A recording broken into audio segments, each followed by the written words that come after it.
I can start since I jumped in right there. My name is Corey Vandergeest. I'm there in the purple circle there. I'm with the Department of Health and I work with the Obesity, Nutrition, and Physical Activity Program, or ONAPA as we lovingly call it. And my favorite fruit or vegetable, I've been really into berries this recently, like some good frozen raspberries and blueberries. Good to see you all.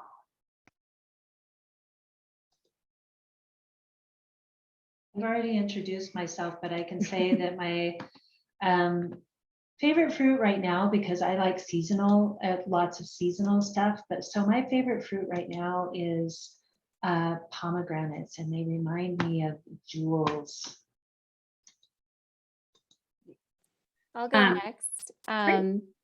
I complete the ONAPA crew. I think Gabriel's on here somewhere too. So then there's 4 of us. So I work with Rita and Corey at the Department of Health. My name is Catherine Von Ruden, and I've been really into root vegetables. Like Rita said, I'm into seasonal veggies, so beets and carrots and all those good root vegetables.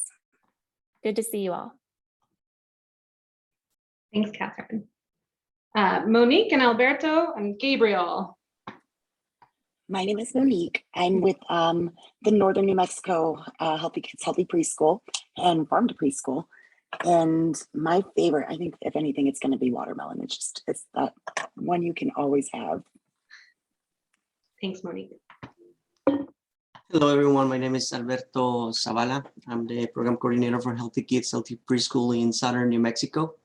And my favorite fruit is orange. Thanks, Alberto. Hi, everybody. Buenas tardes. My name is Gabriel Garden. I'm a health educator here with the ONAPA team at DOH. And nice to see everybody. And let's see, that's so hard for me to choose stuff like this. So I'm just going to go with the humble squash. Squash can be humble, but it's a New Mexico native plant. And I love summer squash. I've been grilling it up this year and it's been so tasty. And winter squash too. I've been grilling them and they've been so good that way. Thanks. Thanks, Gabriel. And Farm to Preschool is an initiative that we're collaborating across agencies. So it's both the Department of Health ONAPA program and ECECD. So we have a couple of our colleagues on the line from ECECD.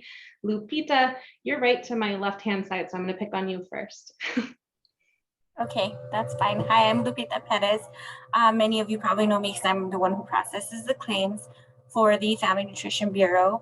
I am the management analyst supervisor, and this whole fruit and veggie thing caught me off guard there, but I'm gonna stick with New Mexico native and say green chili. Thank you. Way to represent. And Pam Mitchell, thanks for joining us. You are on mute. And now I'm unmuted. So it's good to see everybody. And I'm Pam Mitchell with the Family Nutrition Bureau, work with Lupita, and you've seen me as a nutrition resource. And so it's so good to collaborate with Rita and her staff and see you all as lottery winners. So congratulations. Thanks, Pam. All right. So I'm here, I'm the acting Farm to Preschool consultant. So I'm here to just kind of guide our efforts. And I'm also related to some other New Mexico grown programs. So today I'm going to talk about Farm to Preschool, just a big picture level, remind us what the core strategies are and some of the options and options and opportunities that you guys have to start implementing using your lottery funding and support. So I'm going to get us kicked off there. And I just want to say, if you have any questions during any of this, please jump into chat, throw it in there, or raise your hand using the Zoom button. I cannot speak and manage all the tiles, or else I would say also raise your real hand if you need to. But whatever works for you, just let us know. We want to make sure that this is a back and forth session and all your questions are answered too. So first and foremost, what is Farm to Preschool? So I have a feeling you all know because you entered the Farm to Preschool lottery. So you're interested and engaged already in Farm to Preschool. But it's we call it 4 strategies. So the first one is local procurement, getting New Mexico grown foods onto the plates, whether that's in snacks or meals. Establishing edible gardens at centers. So that might be, like you see here, a beautiful raised bed. It could be container gardens. There's all different ways. Engaging the kiddos and families in nutrition education. This is a picture of a cooking class, but it could be a lot of different things, learning about plants and language and all those ways that our community culture gets embedded with nutrition and food. And then family engagement. So we know that ECE doesn't just serve the child, it serves the whole family and the whole community. And farm to preschool is such a great way to bring all of that together in a way that people can easily get involved in. So why farm to preschool? Well, there's tons of benefits, but I think a really common frame that you'll see out there is this triple bottom line, which is to say that kids win because it gives them an opportunity to try new foods that they might not have been introduced to, and definitely to consume local foods or get to know local farmers in their area. Farmers win because it provides a new market opportunity for local farmers where, you know, they don't just go to market or have CSAs, community supported agriculture, but they can also work directly with institutions in the community. And then communities win. This helps to increase food access, both to fresh and healthy food as well as cultural foods. And we know that that makes a big impact, that schools, and in this case, preschools, can be the center of health in a community and also a center of activity and engagement for all members. So I'm going to get us started with the first strategy, which is New Mexico grown food in preschools. So that's what we call local procurement. And so you can incorporate these local New Mexico grown foods into your center in many ways, whether that's through the meal program utilizing the CACFP program, through snacks that are available throughout the day, taste tests or food demos, and that could look as formal as actually preparing a simple recipe or pulling a carrot out of the ground, washing it and wiping it, and then eating it right there in the garden, or community events like feast days and harvest days and parent nights that bring folks into your center. Farm to preschool is also a CACFP best practice from the federal level and the USDA. They're big supporters of seeing farm to preschool to help meet some of those program goals for early childhood education. So it helps us to increase the variety of fruit and veggies that kids get introduced to. It also helps to increase whole grains on the plate. A lot of local grains that get sourced are less processed. And so that's a really good win for kids too.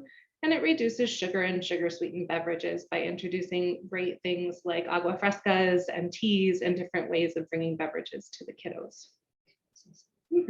The other thing that I want to add here, everyone, and many of you have heard Alberto or Monique or me at your CACFP conferences in the summer talk about shaping healthy behaviors early. Healthy eating and physical activity are two lifestyle behaviors that can help prevent obesity and subsequent chronic disease. So all of these things we're doing are fun and they have a health impact, both from shaping behaviors when kids are growing up all the way to when we become adults. And those behaviors are adopted as norms. Thanks, Rita. I want to give a quick photo credit because these are pictures right here from this year from New Mexico. So that beautiful tray you see in the upper corner, that is a lunch served by Farmington Municipal Schools. They are farm to school and New Mexico grown champions. The kiddo there eating local carrots is from Pecos Elementary. And then our nutrition provider staff down there in the bottom corner with all that beautiful fajita mix, that's Portales Elementary from the eastern part of our state. So this is being implemented right now and this is how it looks. We're so excited to get photos from all of you and learn about your successes so we can share them as well. Part of our goal here is that we're building a movement around the state for farm to preschool and you guys are on the front line. So there's a lot of text on this slide. I just wanted to give you guys an introduction to some of the technical assistance that we're going to be able to provide to you depending on the strategy that you choose. But this is some tips for getting started on local procurement. And I want to say, it feels like a lot. It is actually extra work, but it's not that hard. It really is rooted in building relationships with farmers in your community or with support staff like all of us or other organizations that are here to connect you to farmers. And we say that there's a few different kind of key best practices. And the first one is starting small. You don't have to reinvent your whole menu. You can find something flexible that you can sub in. You can focus your energies on doing one community event or one tasting per season. You can also celebrate the New Mexico Grown Week, which has just happened here in October and is where we got some of our photos I just shared. So start small with your efforts. And I know that $500, if you choose to do local procurement, you can actually do quite a bit. So we are here to help you do some planning around that. The second thing is to know your audience. This is not the time to try radical new foods that the kids have no concept of. So if you know that they already like something, start within that lane. So a good example is all kiddos love carrots, maybe introduce colored carrots or radishes. My kid loves radishes. I don't know about other preschoolers, but radishes are a good place to start as well. Or bringing in different varieties of apples and melons that they're not used to having at home. It's also a good opportunity to bring in some of those cultural foods like, dried beans or pozole or chicos or cornmeal. And those are all allowable purchases as well and supported through the program.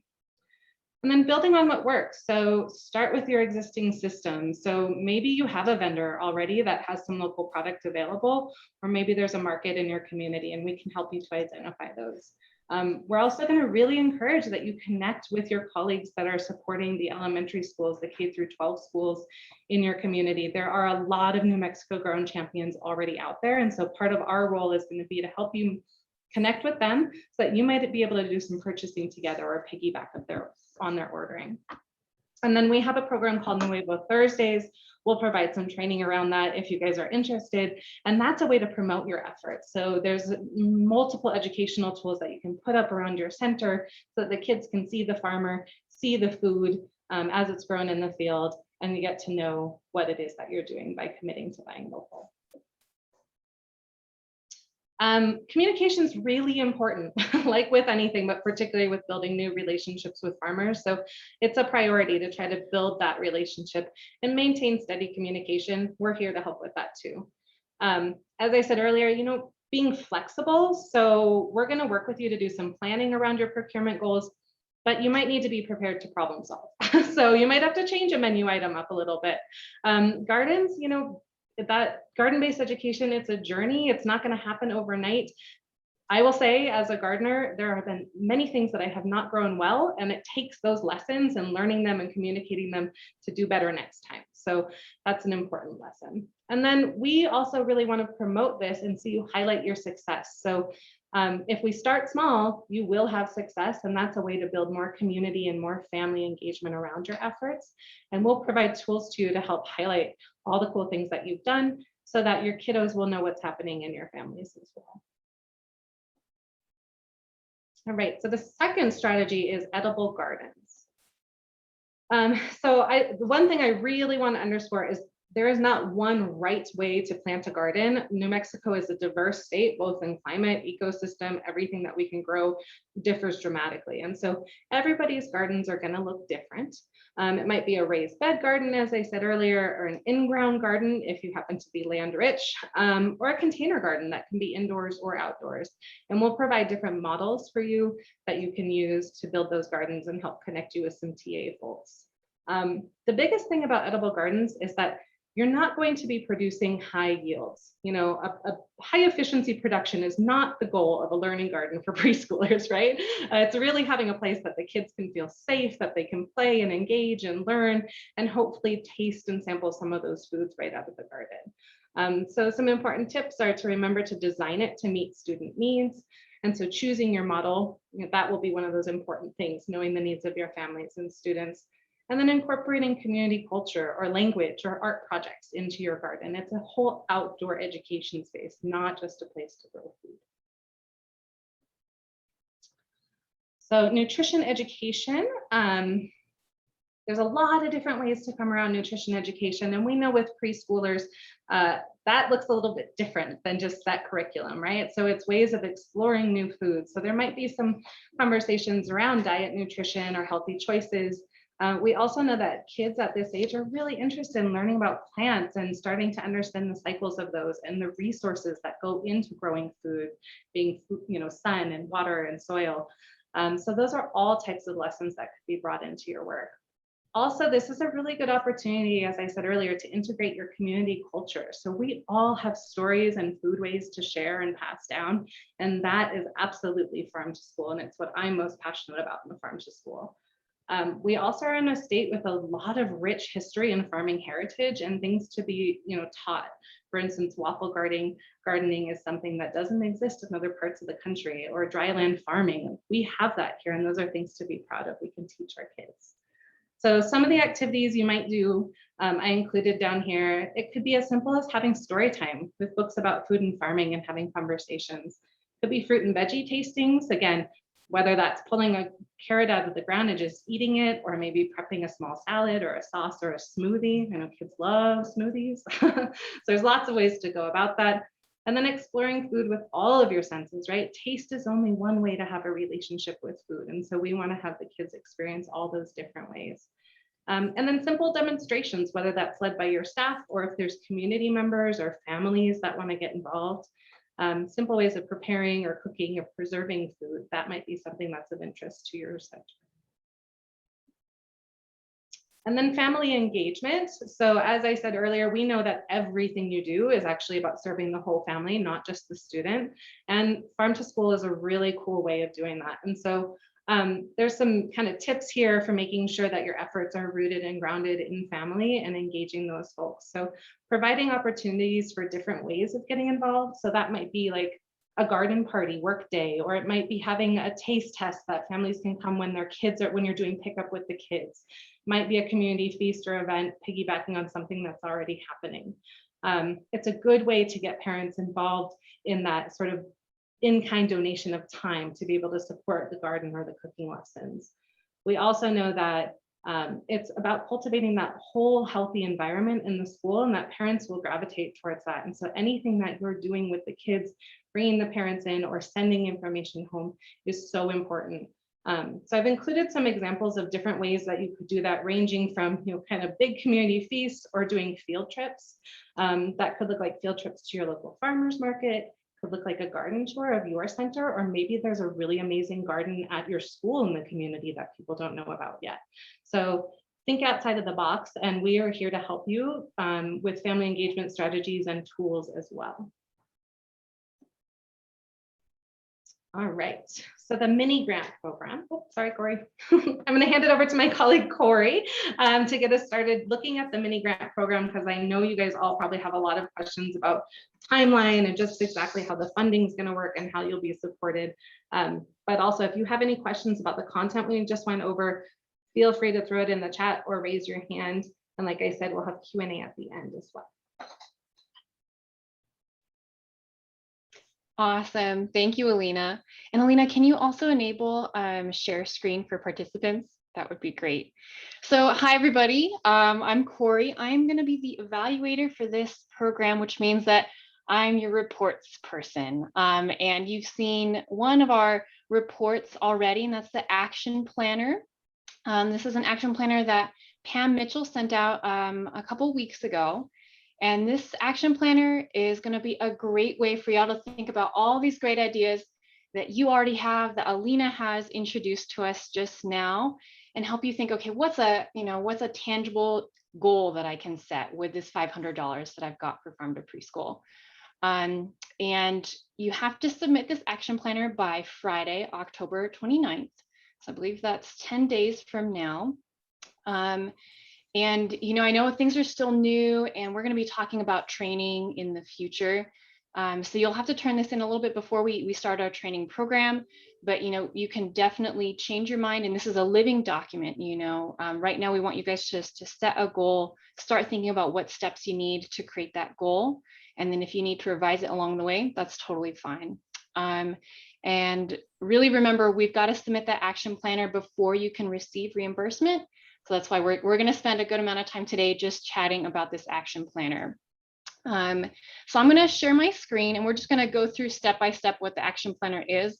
It's not very complicated, I swear. It's a one-page front and back, and then there's a couple of examples that you guys can choose from. So let me go ahead and share my screen. And okay, do you guys see the action planner in front of you? Perfect. Is it big enough to read? I know some of you are on iPhone, so I'm gonna make it a little bit bigger. Okay, great. So it's pretty straightforward. It's got 3 steps here. The first step is really just pick one of those 4 awesome strategies that we have for farm to preschool. You want to focus on local food and snacks or meals, you go ahead and click that. Edible gardens, that's totally fine. If you feel like it would be easy enough for you to hit maybe 2 strategies, maybe you're going to do a little bit of nutrition education while you're doing a tasting of maybe some local apples, that's totally fine. But I wouldn't try to do more than 2 strategies. Like Alina said, it's okay to start small. We've got $500 and that's a great amount just to try something new. So once you've got your strategy in step 1, you're going to go down to step 2 and you're going to develop an attainable goal, something that you can reach.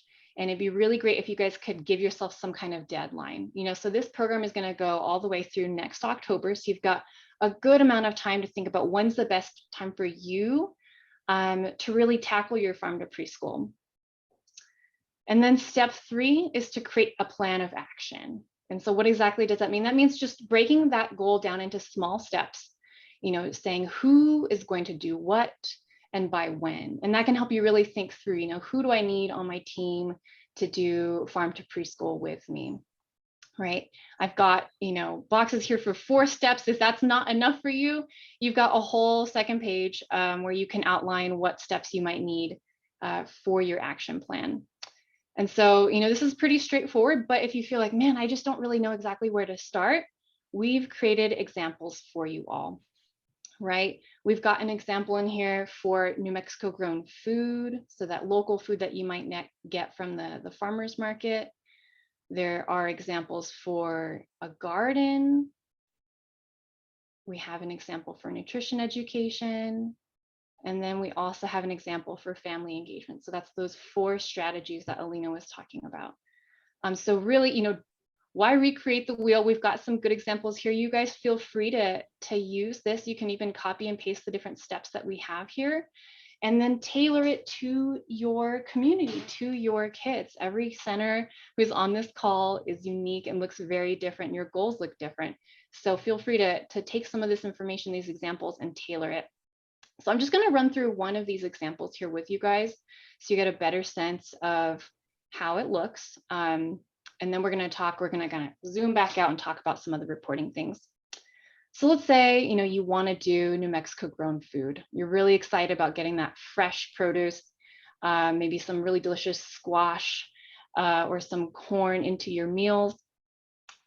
Let's say that step 2, actually, we want to do maybe 1 or a couple tastings of the local fruit or vegetable, and maybe we want to do it by February 2022.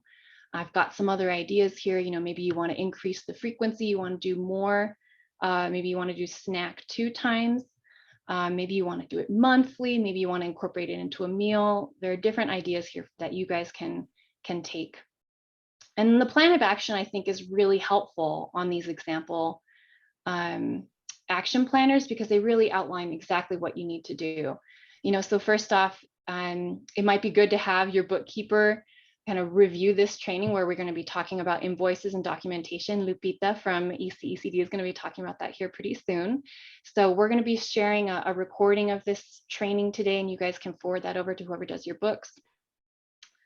Your food service manager or whoever's in charge of purchasing, I would suggest that they check our NM Grown approved supplier list. So we've got a list that has been developed by PED. It's being adopted by ECECD and a couple other state agencies of farmers that have safe and traceable procedures to ensure that the food you're giving to your kiddos is real safe, super safe and healthy. So check that approved supplier list for farmers. And then maybe you want to actually, get a couple phone numbers of those farmers, call them and figure out pricing and product availability. Another step is, the director or whoever is maybe in charge of curriculum, you want to inform your educators about those tastings so they can think, okay, how am I going to pair this with a really great lesson, maybe with a book about local foods. You might want to think about, do I need to purchase any new equipment? That local fruit and vegetable is so delicious, and it's going to take a little bit of time to really, process that food. And if you need any new kitchen equipment, make sure you plan that out. And then similar story, if you need to train your food service staff to prepare that delicious local food, make sure you get that on the books.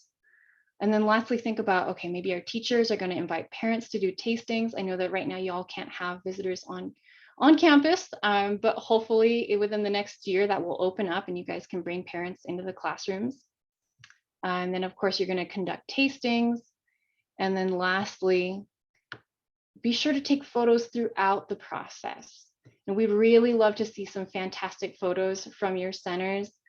And that means, of the kids actually tasting those delicious apples or tasting that squash, but also, throughout the process, as in when your food service staff is prepping the food or when you're reaching out to the farmer at the farmer's market. We love to see photos of the whole process.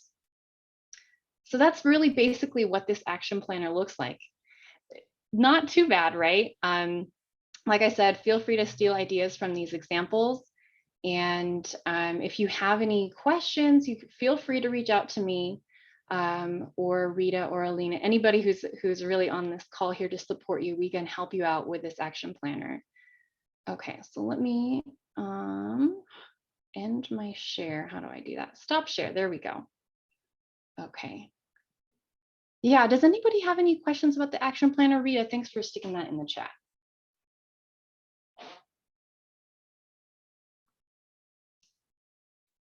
Okay, so Ashley has a comment here. She says, I know we can't have parents in the building, but would we be able to incorporate one of our family nights that we host in our garden, as long as it contains one of the goals? And I think that's such a great idea, Ashley.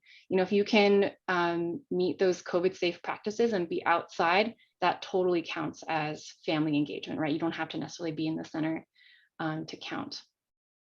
Okay, so Ashley, looks like you have an open house in your garden area. That's a great, another great use of having a garden, right? Is you have this beautiful space where you can educate your kids and bring in parents and be totally COVID safe. So those are great ideas, Ashley. Any other questions about the action planner? Where do we submit photos? Thanks, Mendra. So we're gonna have you all submit photos. And actually, can you go to the next slide? Alina, Mendra, you're like one step ahead of me. So we're going to have a couple of reporting requirements. That first one is going to be the action planner. That's going to be due October 29th. I'm going to get to your question, Mendra, just wait. Your invoices and receipts are going to be due throughout this grant year. And the last day that you guys can submit invoices and receipts, no worries, Mendra, is Monday, October 17th. Okay, so you guys have a good chunk of time to work on this and really think about how you can maximize that $500. And then you're going to have a end of year report, which is also due on Monday, October 17th. And in this end of year report, we're going to be asking you guys, like, we want to hear your success stories. We want to hear testimonials from you and your staff and quotes from kids. And we also want to get those beautiful photos. So Mendra, I think we're probably thinking about SurveyMonkey. Hopefully you all will be able to upload your photos from your phone onto SurveyMonkey. We're going to think through that, but we've got time to submit those photos. Does that answer your question, Mendra? Okay, I'm going to assume yes. I'm gonna just layer in something here real quick, Corey. When spring comes and you're outside with the kids planting seeds, if you're going to do garden or any time during the harvest, we hope that you'll be taking pictures then, obviously. And we have a New Mexico grown recognition award program that will take place next October. The application process will happen sometime in the summer, beginning in June. Everybody that applies gets an award, and it's a tier-based program. But one of the requirements for the application is to show pictures of things you did. So if you changed your menu to incorporate pinto beans or blue cornmeal muffins or something, that we'd get a picture of that, pictures of the kids. That becomes part of a photo montage that's used in the award ceremony. So we will send notification to everyone when the farm to priest or the NM Grown application is coming out. And we hope that all of you will apply. So again, it's a tiered program. So seed, just getting started, sprout, kind of branching out, blossom, really getting a mature program. And then the top award is the Golden Chili Award. And that's like incorporating all the best practices of farm to preschool. So gardening and local procurement and nutrition education and family engagement. And we hope all of you will apply for it. And I will say pictures will be needed for that. Thank you. Thanks, Rita. Yeah, I think you bring up a really good point in that, y'all should be taking photos not just for this mini grant program, but there's so many great opportunities. The one that Rita just mentioned, our Golden Chili program, where you get, recognized statewide. But also if you want to share those beautiful photos with your parents in a newsletter, or if you have like a Facebook page or your website, there's a great places where you can use your photos to really just show off the great work that you're doing. All right, Alina, do you think we can go to the next slide? I'm having a technical moment, sorry. We're having a bit of a technical moment. Elena disappeared.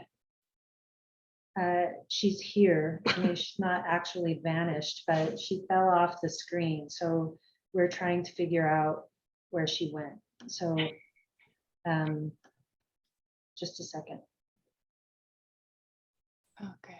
Well, I can talk a little bit about the next slide. I think I've got it memorized. We'll see. So, thank you, Alina. Yay. So we want to talk just a little bit about what are some ideas for photos or for kind of testimonials. Again, this is, reporting that you're going to be doing a year from now, but we'd love for you guys to be doing, thinking about that stuff all throughout the year, taking photos all throughout the year. So here are just some ideas. For local procurement, you can take beautiful photos of that produce that you purchased. You can take photos of your menu items, or send in copies of your menus. Like quotes from your students and staff would be great, not just for local procurement, but for all of these, right? Edible gardens and nutrition education. For edible gardens, if you want to share, any detailed garden plans, that would be great. Of course, photos of your students and staff in the gardens. Even things like flyers, if you guys are going to have a work day where you invite your parents to help build a raised bed or build container gardens. Share the flyer. We'd love to see that. I know there's probably some really beautiful and great artists on the on the call today. So we'd love to see that. Harvest pictures for nutrition education. Again, photos of those kiddos engaged in lessons. If y'all are a part of the CACFP program, I think everybody is. I think you have to submit that nutrition education form monthly. You guys can share that with us too, just to be like, this is just a great way of documenting the work that I'm doing with my kids. And then again, student quotes and teacher stories. So we'll remind you of this again when we've got that end of year report next fall. But you guys will have this recording and these slides that you can refer back to throughout the year. Okay, back to you, Alina. All right, I'm going to pass the buck to my colleague, Lupita. Sorry, I forgot about the meeting. So Lupita Perez is going to walk us through a little bit more about the reimbursement requirements, as ECECD is actually going to be the one to process your lottery reimbursement. So I'm going to put myself on mute, and Lupita, I'll keep an eye on the chat, let you know if anything comes through in real time for questions. We don't have any slides, right? Oops. Sorry, I lost my mouse. I have a couple of monitors and it was stuck on one of the other monitors. So sorry about that. So just to recap a little bit. So we are processing our funds. We're receiving our funds, and I say we, ECCD, FNB is receiving funds from DOH to process to you all, CACFP participants. So the process in the back has been a little leggy, I would say, where one, we are a new department, so things are new to half of us. So the process, we would have loved to have gotten you all money by now, but we are hoping to get some money out soon. And once that happens, the funds will be processed through me, which we will approve on my side, and it will go to the home sponsoring organization. And what I mean by home sponsoring organization is, for example, Butterfly Preschool. I'm just using made up names. Butterfly Preschool. If you are the primary applicant of the CACFP program, then you would receive the reimbursement. But if Butterfly Preschool was actually under, let's say, Presbyterian Medical Services or Community Action Agency, then Presbyterian or Community Action Agency would receive the funds, and then they would disperse them out to Butterfly Preschool. I hope that makes sense, and if not, then we can clarify a little bit more.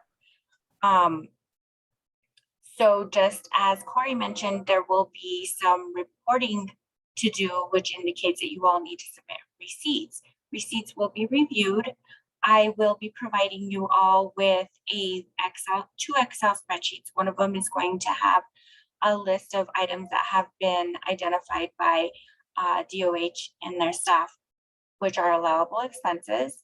And then I have collaborated an additional expense sheet, which is Excel spreadsheet. That's an expense sheet, which will be simplified for you all to log in which you purchased, and it'll transfer over to a different spreadsheet to identify how much you've spent, so that you know what in the ballpark you have spent. So let's say if you spend $10 on gardening tools, then you'll know that you have XYZ left. Or if you purchase fruits and vegetables this week, but you then want to know how much you had left for next month, it'll all be in there for you to tally up. Let me see. Let's see. I think that's all I had on mine. So just again, if you guys have any questions or concerns regarding that, just feel free to reach out to me. I have a question. So does that mean that the provider has to both save receipts and enter that information in the spreadsheet? And then do they have to submit receipts and the spreadsheet, or just the spreadsheet? The receipts go to you or to Pam. I'm not sure. I don't remember that part. For review as for the allowable expenses, but the expense spreadsheet, it can be informative just for their references. And if you do want us to collect that at the end, we can collect it at the end, so we all can keep track of what was purchased, and it could be an educational item for the future as well. That's really good, Lupita. And just for all the mini grant lottery award winners, Farm to Preschool is not new, but it's pretty new. And we're working with ECECD and Pam and Lupita to create the infrastructure for administering funding. So you're part of our learning process, and this is a collaboration between our two agencies. We're receiving the funding, but the Early Childhood Education and Care Department is administering it. So we're just working out, like Lupita said, it's kind of leggy. So we're figuring out all the different legs right now. Any questions, please put them in the chat or ask.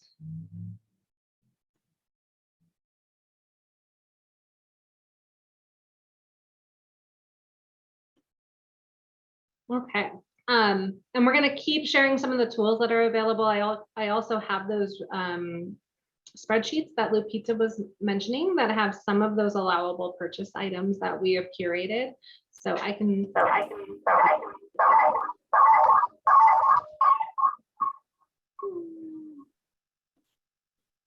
Sorry, I just muted you. whoever that was. So I wanted to share some of our support tools that we have for all of you. So when we send out a follow-up email, we will include all these tools. We've also created a Google Drive folder for those of you that can access Google Drive. We know that that can be a challenge for some folks, so we'll make sure to have all of these attached to the email as well. But they're hyperlinked right into our presentation for today as well too. So if you'll be patient with me, I'm going to do it that way so y'all can see exactly what I'm talking about. It might take, okay, great. Here we are. So when you come in, I can't see. Oh, I'm sorry. You're not seeing my proper share.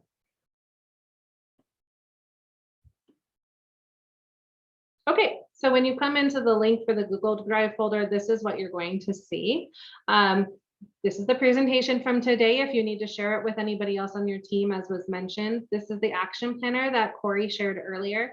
And this is a copy of our Farm to Preschool resource list, which they're very, we went through as a team and we have some experience in developing school gardens, and we looked through and we said, what are all the things that you need to have a successful school garden that incorporates potential for season extension, that allows kids to get out there and utilize the space, and that includes food safety and child safety things. So you'll see a first aid kit in here, you'll see sanitizer kits, all those things you need to make sure when you develop a new outdoor learning space. So you'll see there's a whole bunch of different items that we pulled from different resources online so that you guys could just literally purchase them if they're the ones that you wanted. I also want to say you don't have to purchase online. If you have a local nursery or a hardware store, we encourage you to go there and keep this money circulating within New Mexico. Maybe look for something similar to what you find on here. We did go through and we chose products and tools that were high quality. So in other words, not very flimsy shovels that the minute you put them into any soil with clay split in 5, all of those types of things we know that happen out there.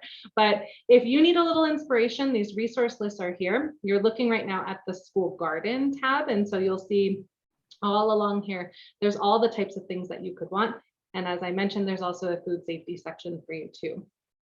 There's also a sheet that is for nutrition education, and this is really curated to support you guys in creating like a tasting setup so that you could do food demos or make smoothies or salads or have a community event. And so it has a lot of basically just cooking tools that you might already have in your kitchen, but if you don't, these are allowable purchases as well. Yeah, I want to go all the way to the bottom and say we included some cooking materials. Again, not knowing that everybody has different capacity in their kitchen, you might need a couple of things like a new saute pan to be able to do a tasting with some local zucchini, and that is allowable. We will, as Lupita mentioned, share these lists. We'll review things too as you submit your receipts, but if you want to purchase something that's a higher ticket item, I would recommend that you reach out to us to ensure that it is allowable. We really want to make sure that you're building as robust and comprehensive of a toolkit as you can, and not just buying like say a Vitamix, because we know that you could do that with $500 and they are amazing, but it won't give you everything you need to be successful. So there's also a really great book list here, and we have another tab right next door, the family engagement tab, that includes more book lists as you go down. And these are some of the types of information that's going to be in the kits that we provide to you. Oh, no, I'm sorry. I guess it is on this one. We have a larger book list that we'll share with you all as well in case you're curious to buy some more books for your center that have to do with food and farming. So going back over, this is the Google Drive folder that I also mentioned.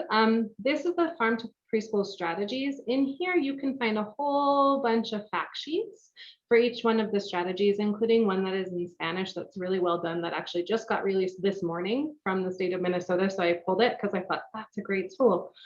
There's also this folder here titled New Mexico Grown.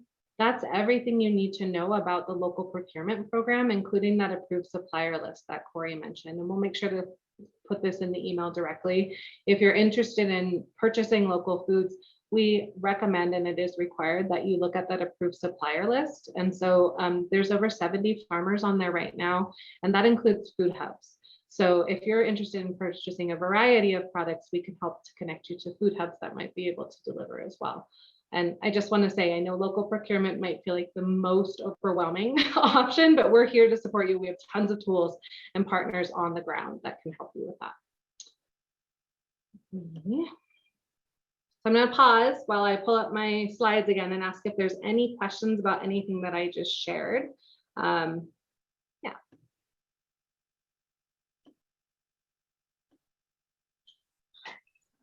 Oh, what the heck, I will. Hi, this is Holly.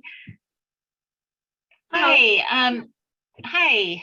Oh, just so we're super excited. We've got a wonderful garden space, and we've got great ideas.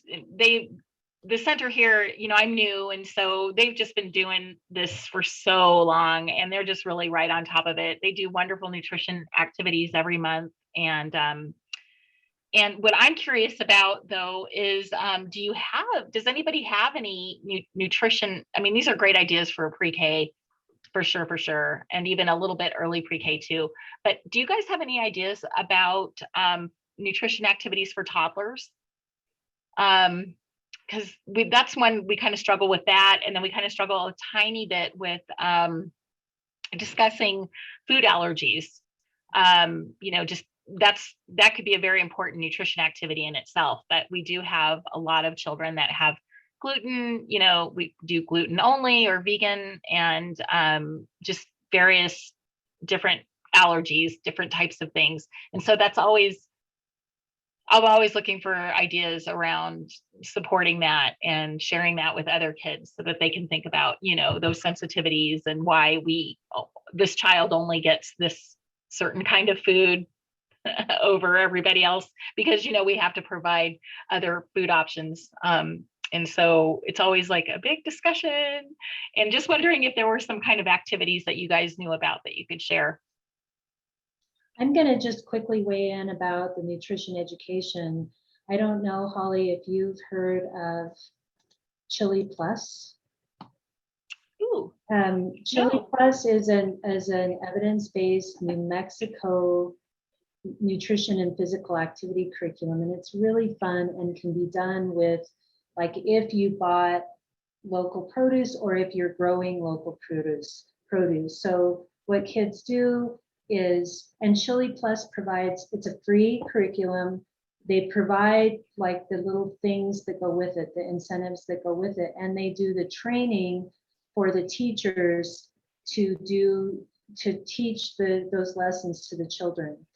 And so for instance, there's a total, I think, of 8 or 16 lessons, and it's fruits and vegetables. So one of the lessons is a red pepper, and kids put on little chef's hats and little aprons, and they have a magnifying glass, and they get the pepper and they just look at it through the magnifying glass. So it's familiarizing themselves with something they may never have had before. So they get to feel it, they get to see if it's rough or smooth, they get to look at it close with the magnifying glass. Then the teacher cuts it up into pieces, and kids again get to look on the inside, and they have the opportunity to try it and describe what it tastes like. And then that pepper is included in a meal. So they get to be exposed to it through looking and smelling, then trying it plain, and then having it in a meal. So they get exposed like 3 times. And I feel like it's a great curriculum, and it could be adapted to other fruits and vegetables beyond what's included in the actual curriculum. It's free, training is provided, it's for New Mexico. We know a lot of centers and Head Start programs that use it, and we'd love to be the connect for that. And then as far as, you know, allergies are concerned, I feel like we have a dietitian on our team that we can ask. We're not trained, you know, allergists or anything like that, but generally speaking, fruits and vegetables aren't as allergic as some things that are more like common allergens, like soy or dairy or wheat, eggs, nuts. So we can look into resources about that for you. So Rita, also on the CACFP side, Holly, go ahead and just email me and I can help you with, any kind of help with the food allergies and the requirement with disabilities and menu substitutions and things like that. Thank you, Pam. Yeah, thank you, Pam. I think what I'm kind of needing is, or feeling out for, is just actual, activities and discussion talking points, I think, for young children, so that they can understand why so-and-so in their room, gets a different meal, or a different thing. It's always kind of we always provide an extra different option. And I feel like it, when our cooks provide the meal cart and there's an extra little something different that so-and-so gets, it's always like, why, that looks good. Why can't I have that too? Well, we can get that for you too, but it's like, because that's a special, and so it's like really having to take time almost daily to think about that explanation. So I just wasn't sure if there was literally some kind of activity out there that could be introduced, or Sure. something for the teachers. Just go ahead and email me or call me up and I can give you some ideas. Okay. I also wanted to add really quickly, Holly, we've got a pretty cool, just like 1-page table. You were asking about activities for infants or maybe toddlers, right? And you had mentioned you guys have a really great existing garden. We have this really great kind of 1-page table that I can throw on the Google Drive that has, lists all of the ages and all the different types of activities that you can do with them. Like for planting, for 1-year-olds, maybe you just have them like touch and feel the different kinds of seeds. But for 4- and 5-year-olds, those kids are going to be actually planting the small seeds, and they're going to use like a little measuring guide, so that table is nice because it'll, the same activity, planting, but how can you engage a kid at every single age level?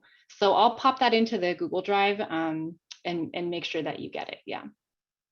Thank you so much.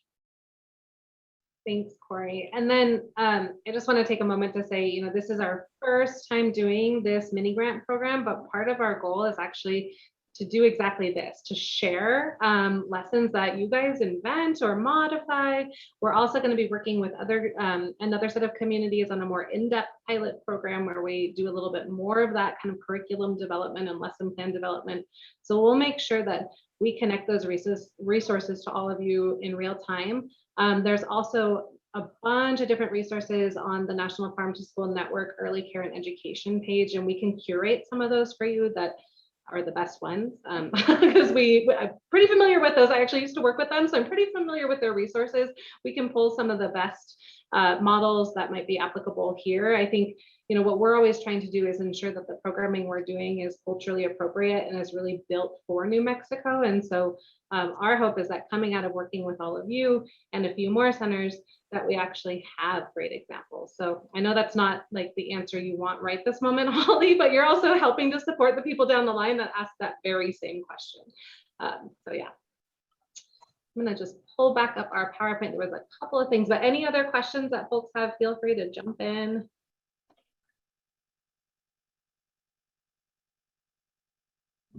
No? Okay, we'll get this up for all of us so we don't forget any important details that you might need. So those were all those tools.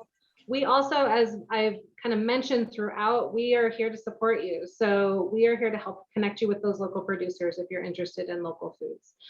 We have relationships with the New Mexico Farmers Marketing Association, who supports all the farmers markets around the states and food hubs, as well as NMSU, who can help with edible gardens and locating some of those farmers. So just want to say you have a whole community supporting you. I don't want you to feel like that's not true. And then you've got our staff from ECECD and DOH. We also, for your edible garden goals, we've got Healthy Kids coordinators on the ground in communities that have helped to establish community gardens or school gardens and can help to be a resource for you as well. And so we'll be able to make those connections to those coordinators for you. And then for nutrition education, we will share the Chili Plus curriculum, the Nuevo Thursdays curriculum, which is bilingual, and other curriculum pieces that get shared with us and that are being piloted right now. So we will make sure that those get added to the folder so that you have them in real time, and we'll figure out ways to make sure that those resources are getting to you when you need them. We also have the New Mexico Grown Coalition. So the coalition, maybe you've heard about the coalition. We've been inundating you with information about the coalition, but the coalition is a group of folks like all of you, providers, nonprofits, agency partners. We're all working together to build this farm to preschool, farm to school, farm to senior center movement around the state. And we are getting ready to launch a training series that will take place this year. And so some of the topics that we're going to talk about are exactly these strategies that we mentioned today. So we will have training sessions where you could come and spend an hour talking about local procurement, how to get started, learn some recipes, and find some more resources for finding those farmers. We're also going to have one on establishing your edible gardens as we look towards spring, strengthening our nutrition education efforts. We know nutrition education is a requirement of CACFP, but we also think that we can really, as I said earlier, start to create lessons and activities that really speak to our communities and cultures and bring in families. So there will be trainings this year, and we invite you to join the coalition to meet and network with other preschool providers and K through 12 providers. And just be in that loop of resources that are being shared. But we will make sure that you are invited to all those trainings and events as they come up as well. And then this is just a quick snapshot of some of my favorite farm to preschool resources that are at the national level. So USDA has a beautiful suite of farm to school and farm to preschool resources we're happy to share with you. But they're simple things like getting started bringing foods in, and learning about traditional foods and how those might fit in. And then National Farm to School Network, they have resources as well as they have a community listserv where you can ask real-time questions of other preschool providers across the country. So you can be like, hey, my kid did this today, it was crazy. Does anyone have anything like to recommend? And it's actually really great if you're one of those people that likes email networking. It's a good tool. So I would recommend that you go to farmtoschool.org as well and check that out. All right, that's all that I had to share with all of you. I think we still have we have 1 minute. So if there's any burning questions out there or anything that you just want to hear a little more about, go ahead and let us know.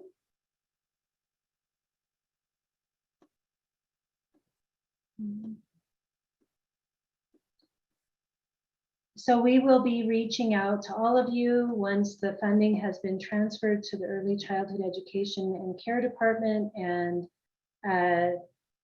it's ready for you to start spending down.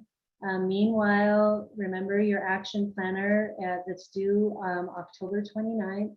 There are those resource toolkits and the other information that Elena shared. We will share the link to this presentation, and we will also attach the documents to the email so that in case you need to have them that way, you'll have them. I want to remind everybody one more time, if you haven't signed in, and with your name, your center name, and your community, I just want to ask you to do that one more time so we can keep track and offer a makeup session if we need to. Thank you very much for your time today. And we look forward, we're excited to do this work. Absolutely. I just want to say, yeah, thanks for carving out some late afternoon and for being, again, like on the forefront of building this farm to preschool movement in the state. You guys are the first to be piloting this. I'm really excited to see all of you and your enthusiasm, and we're here for you. So you just let us know if you need anything. We'll send a very robust follow-up email, and I promise we won't hide important tools or deadlines in emails because I know that's a challenge for folks. So we'll do our best to meet you where you're at. Just let us know if you need us. And yeah, as a reminder, October 29th for the action planner. And I think we made it very clear, but just to be sure, the funding for this lottery program will span from this October, starting nowish when those funds get released, until next October 17th. So you have a full year, a whole nother harvest season and garden season to get your farm to preschool work kicked off. So thank you all very much.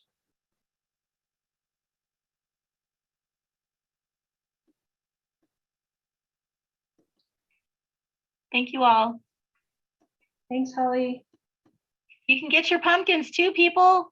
It's that time of year. Easy, easy peasy. We just Thank bought you. 15 you. cases worth. Nice. Oh, That's awesome. Yeah, they're coming. how cool.